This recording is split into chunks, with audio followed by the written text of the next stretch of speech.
Ça y est, le PSG passe à l'offensive sur le marché des transferts après les probables arrivées d'Ilias Barnier en défense centrale et bien sûr Lucas Chevalier au poste de gardien de but.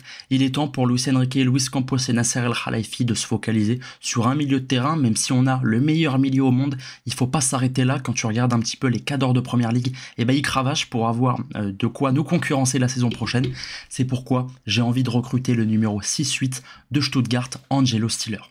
Il a pour moi tout de la recrue parfaite au Paris Saint-Germain. Il a l'âge, il a la qualité technique, il a la patte gauche, il a la compréhension du jeu, la qualité de jouer dans les petits espaces, la volonté de défendre, de contre-presser, de presser. Il a absolument tout pour se greffer à ces trois-là. Évidemment, en l'état très dur d'en déloger un des trois. Peut-être que Fabian Ruiz sur le papier est le moins talentueux, mais il a quelque chose pour lui, c'est que la synergie avec João Neves et Vitinha est tout autre, elle est super, tout se passe bien entre les trois, il y a vraiment une complémentarité qui est rare à trouver, hein. C'est bien de recruter des top milieux de terrain, mais quand t'as pas la synergie qui fonctionne, regardez un petit peu le Real Madrid, depuis qu'ils ont plus Toni Kroos, ils galèrent offensivement, ils galèrent au milieu de terrain parce que individuellement, t'as que des joueurs élites, t'as que de la classe mondiale, mais si t'as pas la petite synergie, si t'as pas celui qui est capable de faire le retour qu'une star fera pas, tu vas galérer. En l'état, tu peux évidemment recruter un top milieu, mais qui rejoindra ces deux-là. On peut ajouter Lucas Hernandez, on peut encore en ajouter d'autres. Comprenez les joueurs du 11 qui n'en font pas partie, mais c'est tout comme. Je m'explique. Bradley Barcola a rarement été titulaire dans la fin de saison, dans les matchs qui comptent énormément. Mais c'était le 12e homme de cette équipe qu'on peut considérer comme un titulaire. Quand je pense à Barcola, je pense pas à un remplaçant inné. Zaïre Emery, je l'ai mis parce que cette année, en Ligue des Champions, surtout sur la phase à élimination directe, on l'a très peu vu. Je pense que l'année prochaine, ça va être quelque chose d'autre. J'espère qu'on va plus le voir parce que il est très jeune, mais c'est quand même le moment de jouer. C'est quand même le moment d'être façonné par un entraîneur qui est Luis Enrique. Il est encore jeune, bien sûr, donc on va lui laisser le temps. Mais j'ai envie qu'Angelo Stiller débarque dans cette équipe et devienne le 4e milieu de terrain. 2-1 en cas de blessure, parce que je touche du bois, on a eu de la chance cette saison. Il n'y en a pas eu, mais les saisons précédentes, ça avait pu être un petit peu plus compliqué. Et surtout pour continuer à concurrencer, hein. C'est un peu vache, évidemment, quand tu as ce qui se fait de mieux au monde, de remettre une pièce pour que les mecs se bougent. Mais c'est le principe du plus haut niveau du sport en général. Et là, bien sûr, du football. Tu te dois de recruter. Hein. Je regarde un petit peu ce qu'a fait notamment Manchester City au milieu de terrain. C'est fort.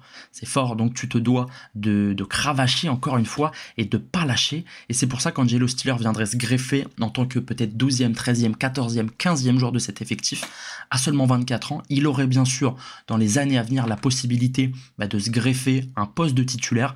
J'ai quand même du mal à voir un Fabian Ruiz être au PSG dans 5 ans, là où à seulement 24 ans, il a encore tout le temps devant lui. Angelo Stiller, je vous dis, a fait une saison référence. Regardez un petit peu l'indice de performance. Comprenez par ça la qualité d'un joueur. Hein. Vous savez, quand vous jouez un petit peu à FIFA en mode pro, vous avez la note de votre joueur en haut à droite. Et ben c'est un petit peu pareil. Quand tu réussis une passe, quand tu fais une passe clé, quand tu récupères un ballon, quand tu ferais progresser le ballon, quand tu récupères un corner, un penalty, une touche, bref, vous avez compris, ta note de performance augmente. Et regardez un petit peu, il est numéro 1 dans l'exercice, ex aequo avec Joshua Kimmich, c'est dire. Hein, il se met sur les bases de ce qui se fait de mieux au monde depuis déjà quelques années, à 30 ans, à savoir que Kimmich touche plus de 20 millions, là où Stiller, on le verra tout à l'heure, est à 1,9 million. Donc évidemment, Paris veut Kimmich depuis des années maintenant. Ça fait combien de mercato estival où à chaque fois on se dit allez putain on va le faire Kimmich, on va le faire. Finalement il a prolongé, finalement il a pas voulu, on donnait peut-être pas assez, bref c'était toujours très compliqué. Là t'as peut-être moyen de recruter un entre guillemets Joshua Kimmich bis. C'est vraiment intéressant. En plus, avec cette grinta allemande, cette mentalité allemande et surtout la qualité technique d'un espagnol. Donc, tu as tout ce qu'aime Luis Enrique. Et regardez un petit peu dans le positionnement. Au-delà de la qualité du joueur, il arriverait dans des schémas qu'il connaît parfaitement. En tout cas, dans le registre de la passe. On verra qu'avec Vitinha, ils ont beaucoup de points communs. Ils ont aussi des points de convergence. Là, en l'état, regardez un petit peu. Angelo Stiller, il est entre ces deux défenseurs centraux. Le plus bas au milieu de terrain, derrière bien sûr ses attaquants, face au jeu, c'est là où il excelle, c'est-à-dire avec quand même de l'espace avec les défenseurs, face au jeu, ballon au pied, pour venir servir, là je crois que c'est Enzo Mio qui va recevoir un caviar, il est vraiment excellent dans le rôle de Vitinha. Combien de fois est-ce qu'on a vu Vitinha entre Marquinhos et Pacho, avec, imaginons, un Fabian Ruiz, un João Neves, un Dembélé, un Barcola, un Kvaratskhelia, ce que vous voulez. Il a le comportement qu'il pourrait retrouver au Paris Saint-Germain. Et c'est ça qui, moi, me fait me pencher pour Angelo Stiller. Avant de recruter un milieu de terrain au nom, il faut que tu cherches un profil. Moi, je voulais un numéro 6, parce que Vitinha est quand même exclusivement 6 chez nous, et derrière, il n'y a pas vraiment de milieu défensif récupérateur. Là, tu peux recruter un mec qui, en plus de suppléer Vitinha, peut t'apporter de nouvelles manières, de nouvelles tactiques, de nouvelles manières de faire les choses, tout simplement. Parce que, rappelez-vous, l'année dernière, quand on sort le Barça au match retour, Vitinha, il marque parce qu'il est aux abords de la surface en tant que numéro 8. Et c'est là où il était bon en première année sur Luis Enrique. Il était même le meilleur buteur européen en dehors de la surface parce qu'il jouait numéro 8, c'est-à-dire un cran plus haut que cette saison. Cette saison, il est quand même cantonné à un rôle de pointe basse, du milieu bas. Il est meneur de jeu en retrait, exactement comme Angelo Stiller.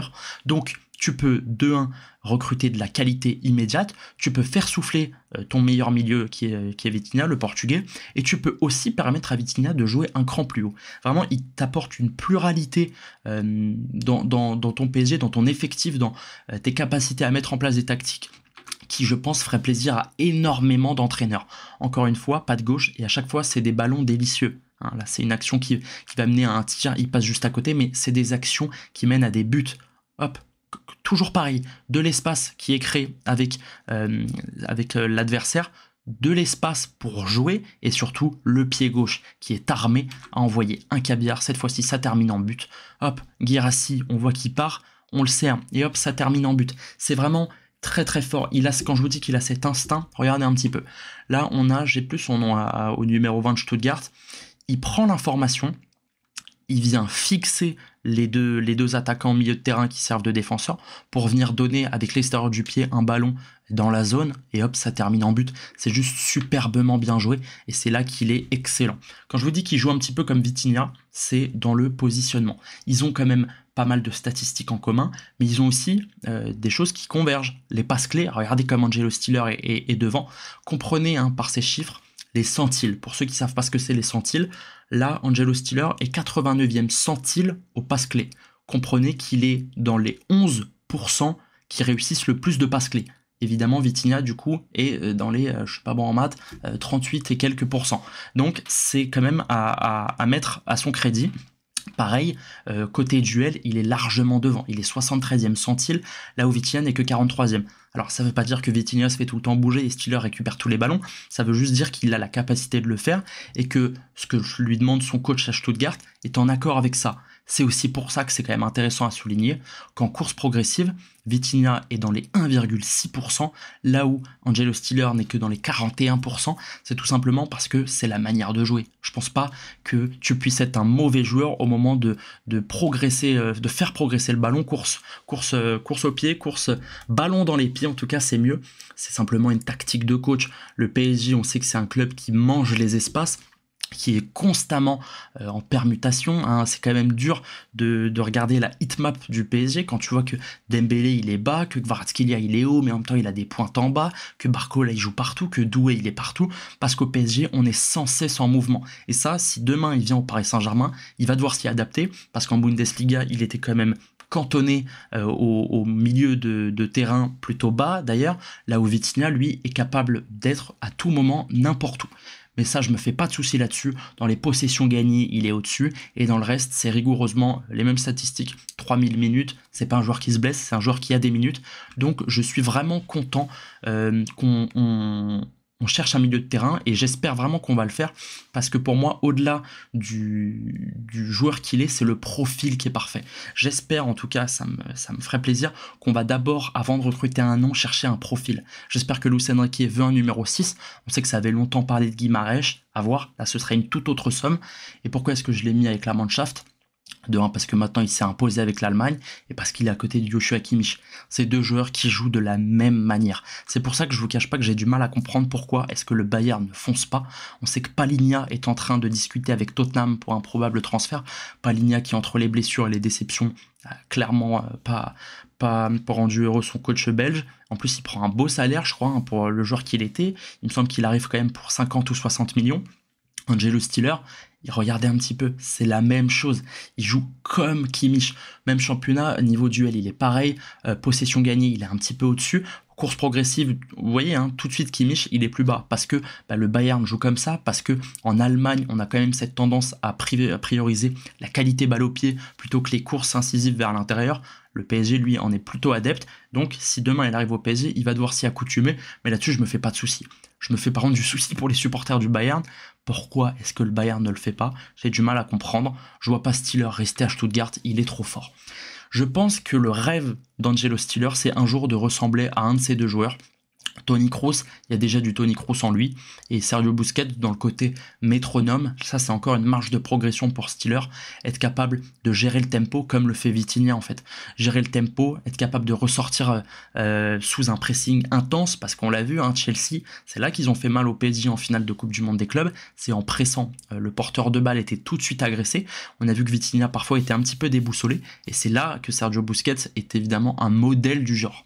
Alors, je vous parlais d'un joueur qui est capable de servir des caviars, de donner des caviars bas sur le terrain.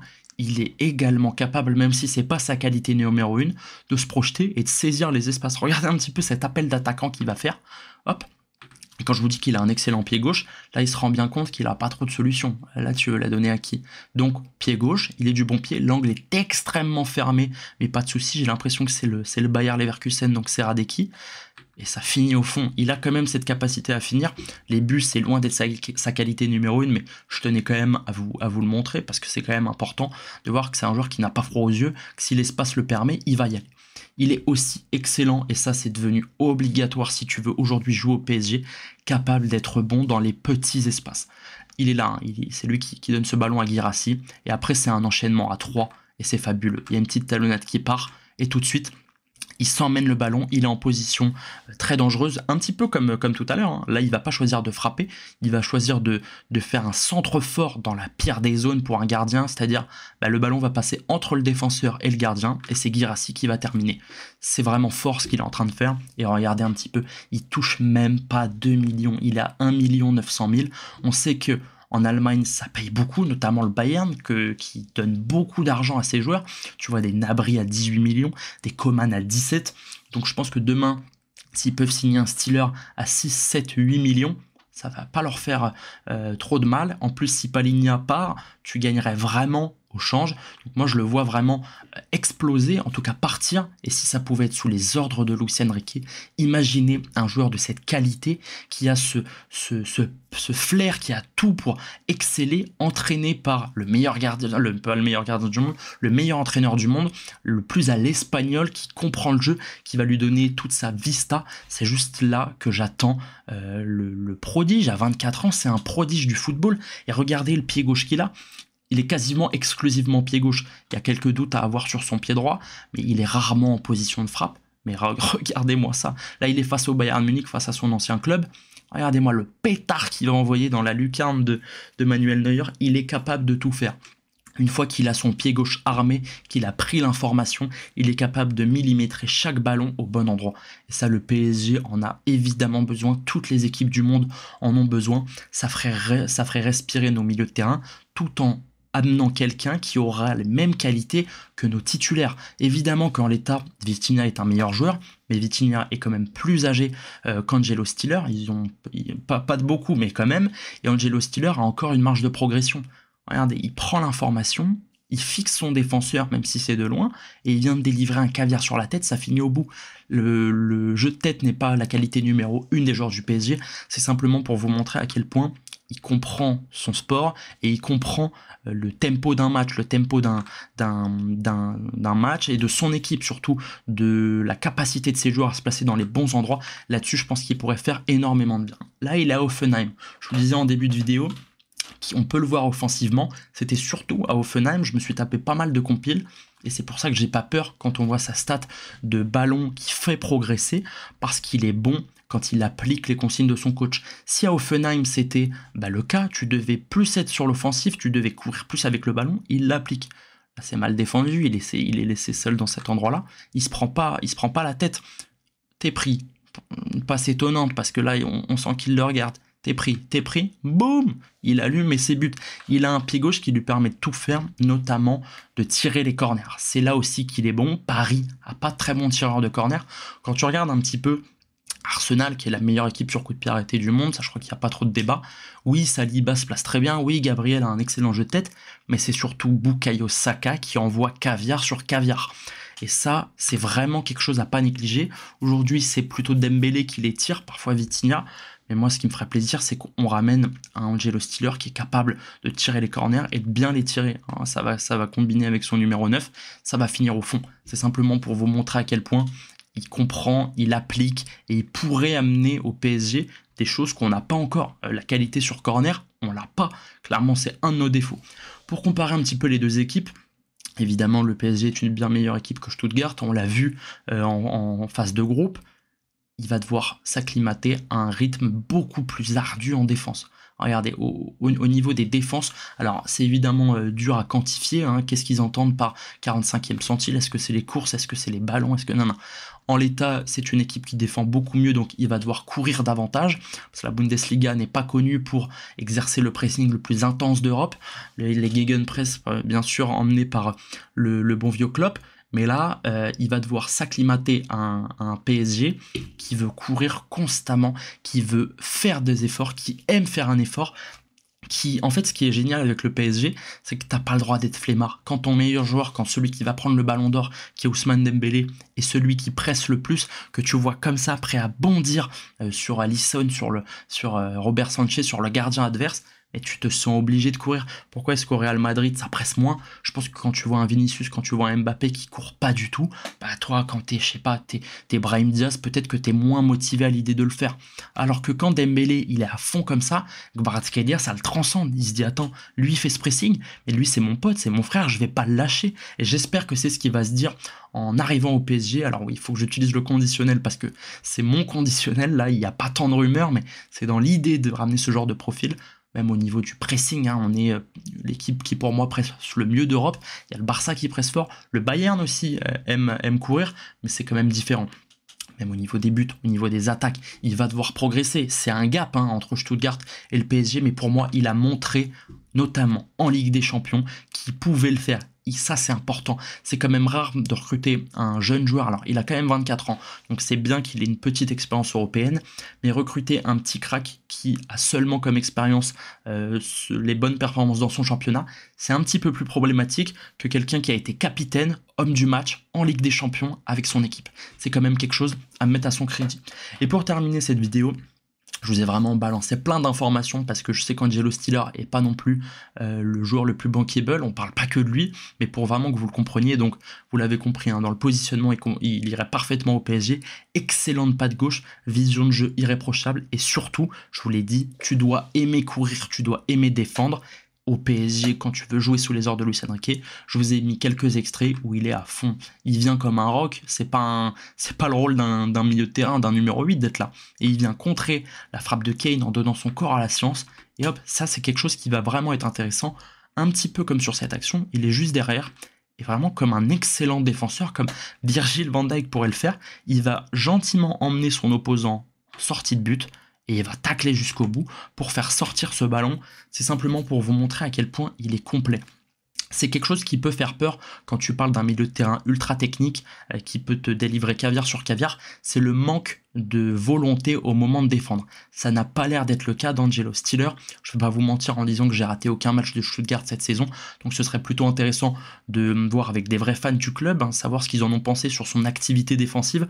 Pour moi, en l'état, Angelo Stiller a tout pour devenir un excellent joueur, un excellent milieu de terrain, top monde, à 24 ans quand tu deviens titulaire avec ton pays, titulaire avec ton club, en passe de rejoindre un des plus grands clubs de la planète, tu as tout pour devenir l'élite, une référence à ton poste. C'est pour ça, pour moi, qui correspond en tout point avec la volonté de Luis Enrique. Paris doit recruter un milieu de terrain qui a la capacité de gêner nos trois milieux de terrain en place et surtout de par la suite se trouver une place de titulaire.